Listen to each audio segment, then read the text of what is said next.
Everyone, welcome back to my channel. मैं हूं प्रगति और आप सबका बहुत बहुत स्वागत है मेरे इस चैनल पे। So today we are here to discuss the business statistics MCQ series part number 3. The part number 1 and 2 have already been uploaded in the channel playlist. You can go and find them in the channel playlist and watch them to boost your preparation for UGC NET exam. If you have applied for any other exam from commerce or management subject, then this video gonna be very helpful for your preparation. The MCQ series, the MCQ questions of other subjects like management accounting, human resource management has also been uploaded in the channel playlist. If you haven't watched them, just go and do watch them. Before we proceed, there is a gentle reminder that please do subscribe my channel to never miss any update from my channel, so that if any video will be uploaded, then you can get notified first. Let's start with our first question. So here it is asking that which of the given formula express true relationship between mean, median and mode. तो यहाँ आपसे पूछ रहा है कि mean, median और mode के बीच का जो रिलेशनशिप है वो कौन से सही फॉर्मूले से डिटरमाइन होगा।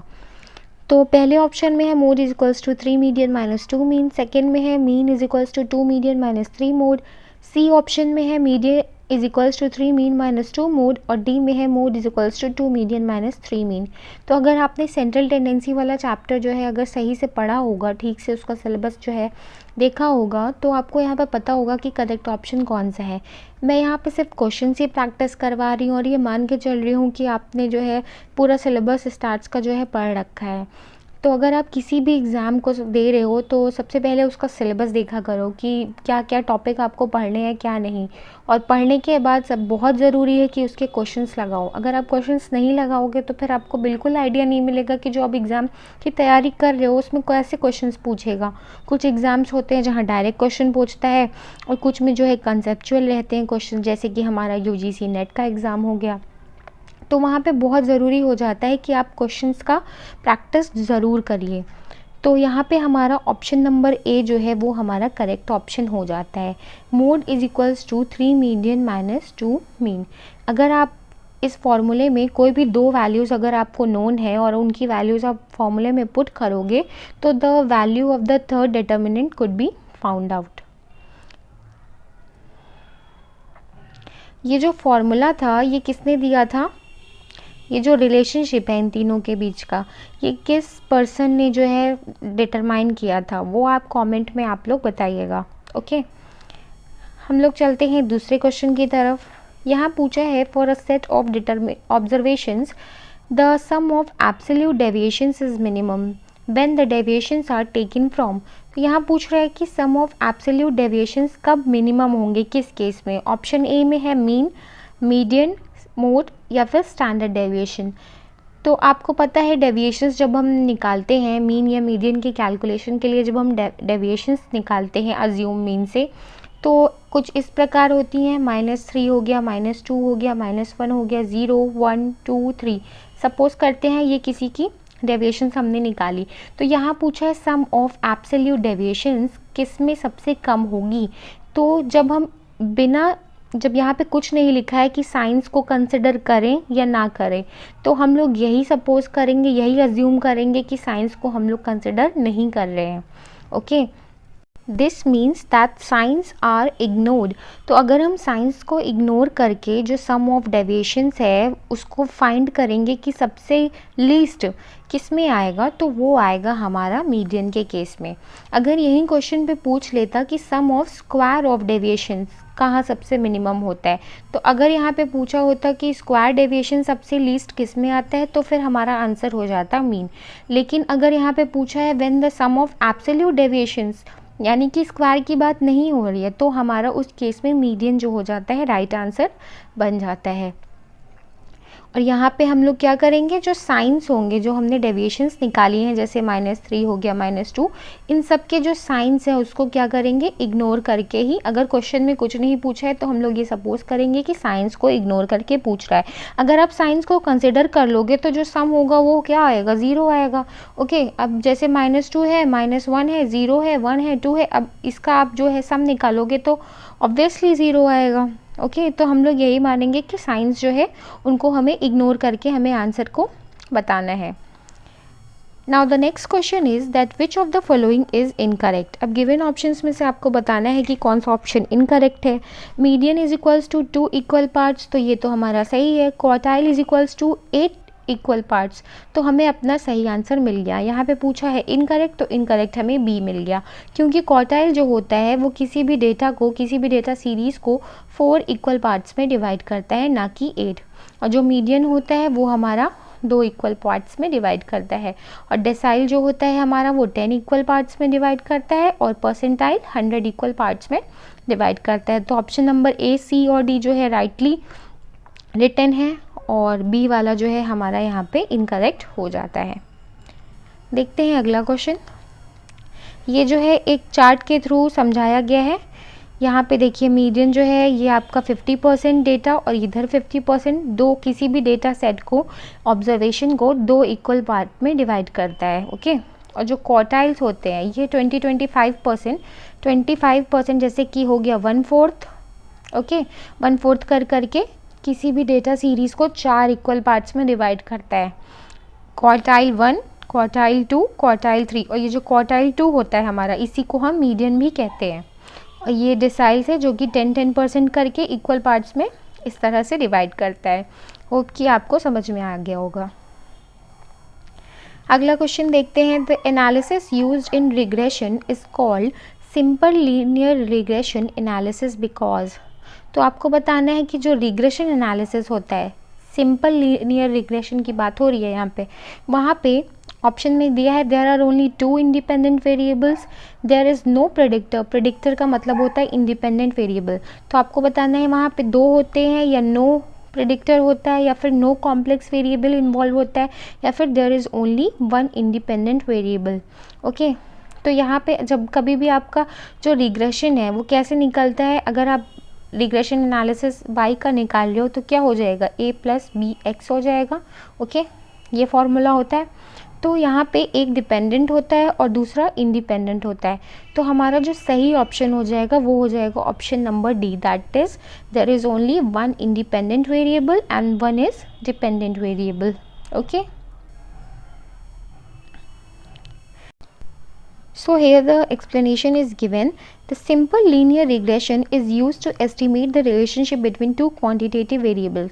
तो simple linear regression जो होता है उसे हम दो जो कि ऐसे variables जो कि quantified हैं, यानी कि quantity के terms में जिनको हम measure कर सकते हैं, numeric values के हैं, तो उनका जो है हम लोग regression find कर सकते हैं। अब यहाँ नीचे लिखा है 1 independent variable and 1 dependent variable using a straight line। तो ये हमारा हो गया क्या, सिंपल लीनियर रिग्रेशन। इधर आप डायग्राम के थ्रू देख सकते हैं। तो इसमें क्या होगा, एक वेरिएबल इंडिपेंडेंट होगा और दूसरा डिपेंडेंट होगा। तो हम इंडिपेंडेंट वेरिएबल वाला, हम डिपेंडेंट वेरिएबल, जो इंडिपेंडेंट वेरिएबल है उसको चेंज करके हम जो डिपेंडेंट वेरिएबल है उसका जो है इफेक्ट हम लोग पढ़ते हैं रिग्रेशन में। देखते हैं अगला question. Which of the following statement is correct. Statement A में लिखा है इफ़ बीटा की वैल्यू 0 है तो देयर इज़ नो स्क्यूनेस, और बी में लिखा है beta is greater than 0 then there is negative skewness. तो आपको बताना है कि ये दोनों सही है, कि ए सही है कि बी सही है। तो आपको पता होगा कि जो बीटा होता है, बीटा जो है मेजर होता है स्क्यूनेस का। ओके, बीटा से हम क्या मेजर करते हैं, स्क्यूनेस। और अगर ये 0 है तो यानी कि देयर इज़ नो स्क्यूनेस। जो हमारा यहाँ पे हमारा नॉर्मल डिस्ट्रीब्यूशन वाला केस हो जाता है, यानी कि परफेक्टली सिमेट्रिकल ग्राफ बनता है यहाँ पे। और अगर बीटा ग्रेटर दैन 0 है तो हमारा जो कर्व होगा वो कैसा होगा, वो हमारा पॉजिटिवली स्क्यूड होगा। ओके, हमने पिछले जो सीरीज़ थी MCQ वाले उसमें बताया था कि पॉजिटिव और नेगेटिव स्क्यूनेस किस केस में होता है। तो पिछली वीडियो में हमने पढ़ा था कि जो पॉजिटिव स्क्यूनेस होगा, पॉजिटिव स्क्यूनेस का ग्राफ कुछ इस तरह होगा और नेगेटिव वाले का जो है कर्व वो कुछ इस तरह होगा। और पॉजिटिव स्क्यूनेस में क्या होता है, मीन की वैल्यू ग्रेटर होती है मीडियन से, और मीडियन जो है ग्रेटर होते हैं मोड से। और जो नेगेटिव स्क्यूनेस है, ओके, उसके केस में क्या हो जाएगा, उल्टा हो जाएगा। मोड जो है ग्रेटर हो जाएगा किससे, मीडियन से, और मीडियन ग्रेटर हो जाएगा मीन से। तो ये हमारा नेगेटिव हो गया। ओके, और ये हमारा पॉजिटिव स्क्यूनेस है। तो हमारा जो बीटा है वो क्या मेजर करता है, वो हमारा मेजर होता है स्क्यूनेस का। ओके तो यहाँ ऑप्शन नंबर ए जो हो जाएगा, ओनली ए इज़ करेक्ट वाला सही हो जाएगा, क्योंकि बीटा की वैल्यू ग्रेटर देन 0 तभी होती है जब पॉजिटिव स्क्यूनेस हो। नेगेटिव स्क्यूनेस के केस में क्या होगा, बीटा की वैल्यू लेस देन 0 होगी। ओके जो बीटा होगा वो हमारा क्या होगा, लेस देन 0 होगा नेगेटिव स्क्यूनेस के केस में। तो यहाँ ऑप्शन नंबर ए जो हो जाता है हमारा करेक्ट ऑप्शन हो जाता है। यहाँ इसका एक्सप्लेनेशन दिया हुआ है, देखिए आप अच्छे से समझिए। बीटा 1 की वैल्यू जो है 0 होगी, तो यानी कि नो स्क्यूनेस, जो हमारा कर्व होगा वो परफेक्टली सिमेट्रिकल यानी कि नॉर्मल कर्व होगा एनसी। ओके और बीटा 1 की वैल्यू अगर ग्रेटर देन 0 होती है तो पॉजिटिव स्क्यूनेस, और अगर लेस देन 0 होती है तो नेगेटिव स्क्यूनेस। इन तीनों फॉर्मूले को, इन तीनों फैक्ट्स को आपको याद में रखना है। The next question is, consider the following statements regarding properties of regression lines and identify which of them is correct। तो यहाँ पे आपको रिग्रेशन से रिलेटेड पूछा है कि जो रिग्रेशन लाइंस होती हैं उनकी कौन सी प्रॉपर्टीज़ जो है आपकी सही है। तो यहाँ पे लिखा है when r is equals to 0 the two regression lines coincide. ऐसा होता है, मैं ये मान के चल रही हूँ कि आपने रिग्रेशन एनालिसिस और जो लीनियर रिग्रेशन है उसकी प्रॉपर्टीज़ आपको आती होगी। तो जल्दी से सही आंसर बताइए। स्टेटमेंट बी में है कि वो जब r is equals to 1 the two regression lines are perpendicular to each other. ये जो r है हमारा ये को रिलेशन है। ओके जब को रिलेशन 0 है तो यानी कि there is a no relation between the two variables, तो हमारी जो रिग्रेशन लाइन होगी उस केस में परपेंडिकुलर हो जाती है। तो ये ऑप्शन हमारा गलत हो जाता है स्टेटमेंट हमारा।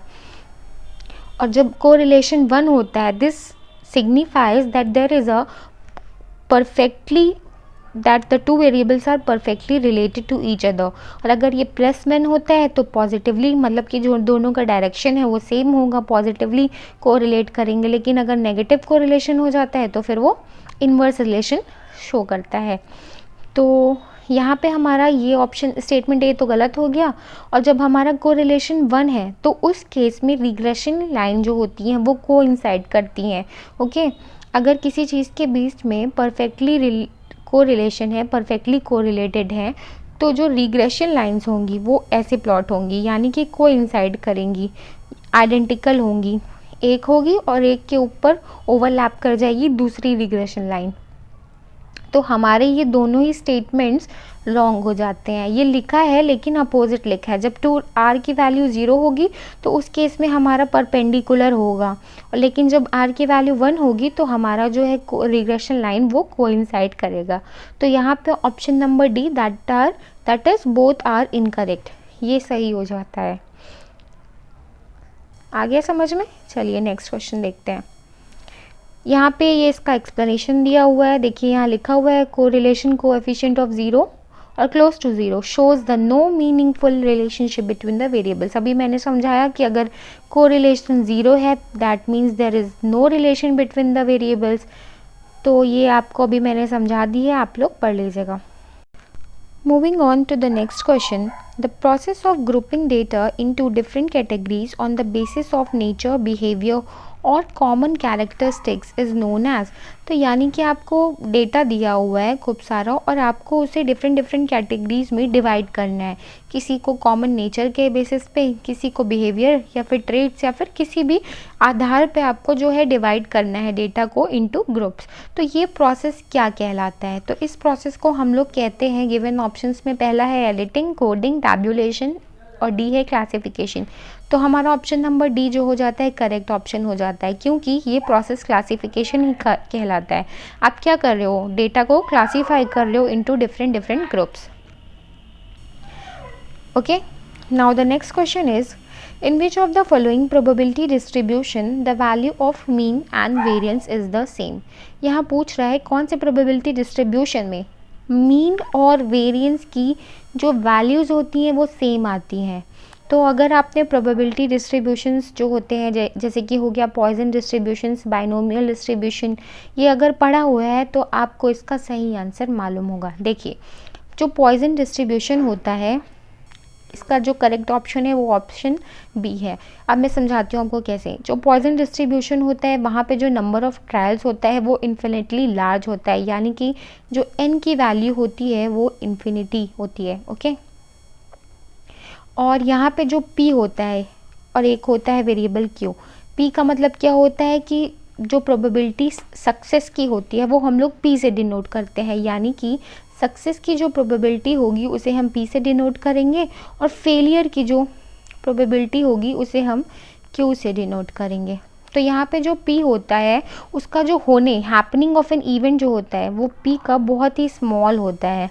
ओके, यहाँ पे किसी भी इवेंट की सक्सेस की जो हैपनिंग है प्रोबेबिलिटी है वो बहुत ही स्मॉल होती है, और वहीं पे क्यू जो हो जाती है वो लार्ज होती है, यानी कि फेलियर होने के चांसेस ज़्यादा होते हैं। तो यहाँ पे पॉइजन डिस्ट्रीब्यूशन की बात कर रही हूँ, पी जो होता है वो 0 हो जाता है यानी कि, और क्यू हो जाता है वो सब इक्वल टू 1 होता है, यानी कि सक्सेस होने के अगर कोई भी आप ट्रायल कर रहे हो तो उसका सक्सेस होने का जो प्रोबेबिलिटी रेट होगा वो बहुत ही कम होगा, इक्वल टू 0 होगा। मैं फिर से समझाती हूँ, जो हमारा सक्सेस होने का जो चांस होगा वो 0 होगा, और जो हमारा क्यू होगा पॉइजन डिस्ट्रीब्यूशन के केस में वो 1 होता है, यानी कि फेलियर होने का चांस ज़्यादा होता है। तो यहाँ पे जो हमारा मीन और वेरिएंस हो जाता है वो इक्वल हो जाता है, यानी कि दोनों की वैल्यूज़ क्या हो जाएंगी, एन पी हो जाएगा। और यहीं पे अगर हम वेरिएंस निकालते हैं तो वो भी हमारा क्या हो जाएगा, एन पी हो जाएगा। यहाँ पे एन क्या है, N signifies the number of trials, okay, and P is the probability of success and Q determines the probability of failure. Start clear. तो यहाँ अगर क्वेश्चन में पूछे कि कौन सा ऑप्शन सही है तो हमारा पॉइजन डिस्ट्रीब्यूशन जो है राइट आंसर हो जाता है। नेक्स्ट देखते हैं, तो यहाँ इसका एक्सप्लेनेशन भी दिया हुआ है, आप लोग पढ़ लीजिएगा। कुछ रिक्वायरमेंट्स दिए हैं पॉइजन डिस्ट्रीब्यूशन के, मैं एक्सप्लेन कर दे रही हूँ। The random variable is X is the number of occurrence of an event over some interval. तो अकरेंस कैसी होनी चाहिए, रैंडम होनी चाहिए और इंडिपेंडेंट होनी चाहिए। The occurrence must be uniformly distributed over the interval being used. तो ये सारी कुछ इसकी रिक्वायरमेंट्स दी हैं, सिर्फ रीडिंग के लिए आप लोग एक बार देख लीजिएगा। अगला क्वेश्चन है, the nature of the population from which the sample is drawn is not normally distributed then the data can be analysed with the help of. यहाँ पूछ रहा है कि द नेचर ऑफ पॉपुलेशन, अगर किसी पॉपुलेशन से हम सैम्पल ड्रॉ कर रहे हैं, ये हमारी पॉपुलेशन है, उसमें से छोटा सा हमने सैम्पल ड्रॉ किया, तो अगर वो नॉर्मली डिस्ट्रीब्यूटेड नहीं है, ओके, नॉर्मली डिस्ट्रीब्यूटेड नहीं है, अब नॉर्मली डिस्ट्रीब्यूटेड है, then data can be analyse with the help of. तो हम कौन सा, हमें यहाँ पे कौन सी स्टैटिस्टिक्स जो है हमें हेल्प करेगी उस पॉपुलेशन के जो सैम्पल है उसको पढ़ने के लिए। तो ऑप्शन ए है पैरामेट्रिक, दूसरा है नॉन पैरामेट्रिक, तीसरा है डिस्क्रिप्टिव स्टैटिस्टिक्स और नन ऑफ द अबव। तो जब यहाँ पे बोला है गिवन क्वेश्चन में कि नॉट नॉर्मली डिस्ट्रीब्यूटेड, तो हमारा यहाँ पे ऑप्शन नंबर बी जो है वो करेक्ट आंसर बन जाएगा, क्योंकि हमारी जो पॉपुलेशन है वो नॉर्मल कर्व नॉर्मली डिस्ट्रीब्यूटेड नहीं है, ओके। तो इसलिए हमारा नॉन पैरामेट्रिक स्टैटिस्टिक जो है सही आंसर बन जाता है। Last question for the today is that which of the following probability distribution is perfectly symmetrical। मेरे हिसाब से ये बहुत ही इजी क्वेश्चन है।